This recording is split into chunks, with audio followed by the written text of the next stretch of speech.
What's going on, everyone? Kadeem here. Hope everyone's staying happy, healthy, and safe.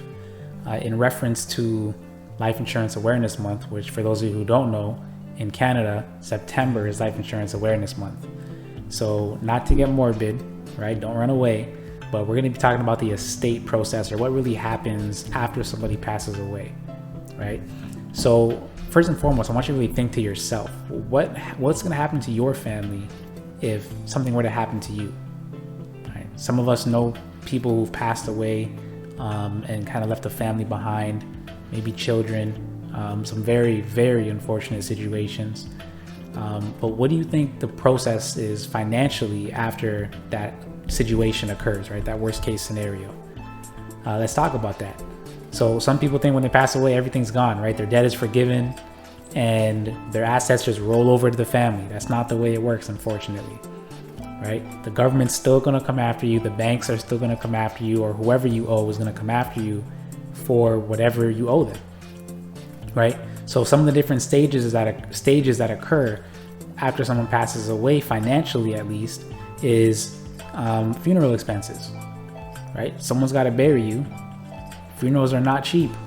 Over here, on average, from what I've seen, they're costing about $10,000. Not cheap, right?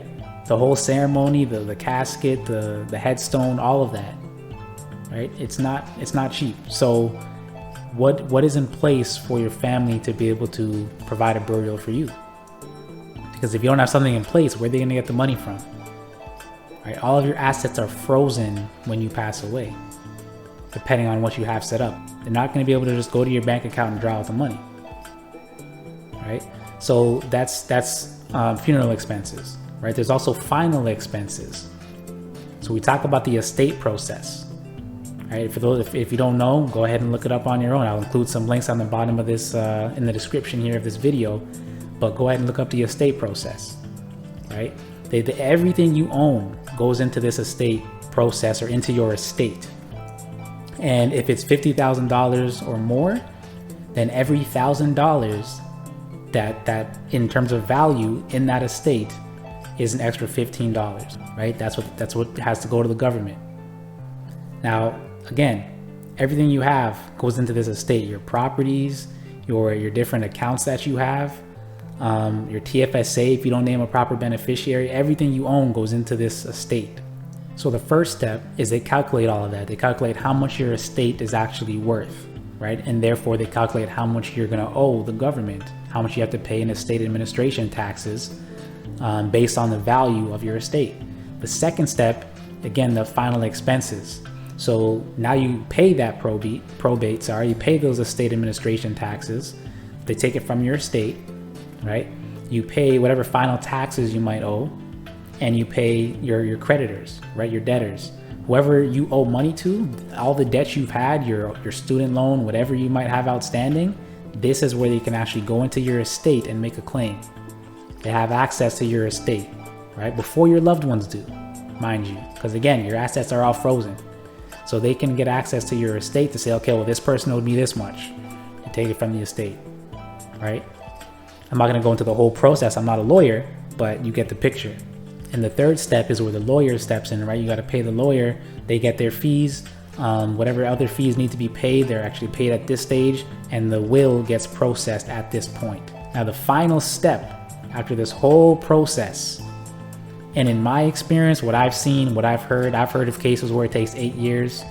I've heard of one extreme case where it took about 13 years, right, for all of this to have to occur, for it to be taken care of. On average, and from what I've heard, I'd say 3 to 5 years this whole process can take. And that's a long time, because this final step is after everything is said and done, then the beneficiary can get access to whatever money might be left over, if there's anything left, right? So you went through all those different stages, and now it's unfrozen, your assets, and now the beneficiaries can actually have access to the assets that you may have left behind, if there's anything left. And mind you, for some reason, people think when they have a will, everything is set in stone and their beneficiaries get everything. A will does not cover you from probate, right? Look it up. Again, I always say do your research, don't take it from me. But a will not allow all of your assets to bypass this probate, estate administration taxes. It will not allow it to bypass that. So you need to make sure you have things set up properly, again, so that we can actually bypass properly this estate, these estate administration taxes, right? And this whole process. Now, the only two things that I really know of that are kept confidential, right? They're not read aloud or made public, and they bypass this whole estate process, and they pay out in 11 to 30 days, typically on average, is life insurance proceeds and segregated funds. And people think, again, life insurance, for some reason, that's like a bad word nowadays, a cuss word for some reason, but it has its uses, right? It's a tool, and as long as you utilize it correctly, then it has its place, right? And maybe you don't necessarily know how to utilize it. Maybe you need someone to be able to show you how to utilize it. That's where I come in, right? Now, here's the other thing.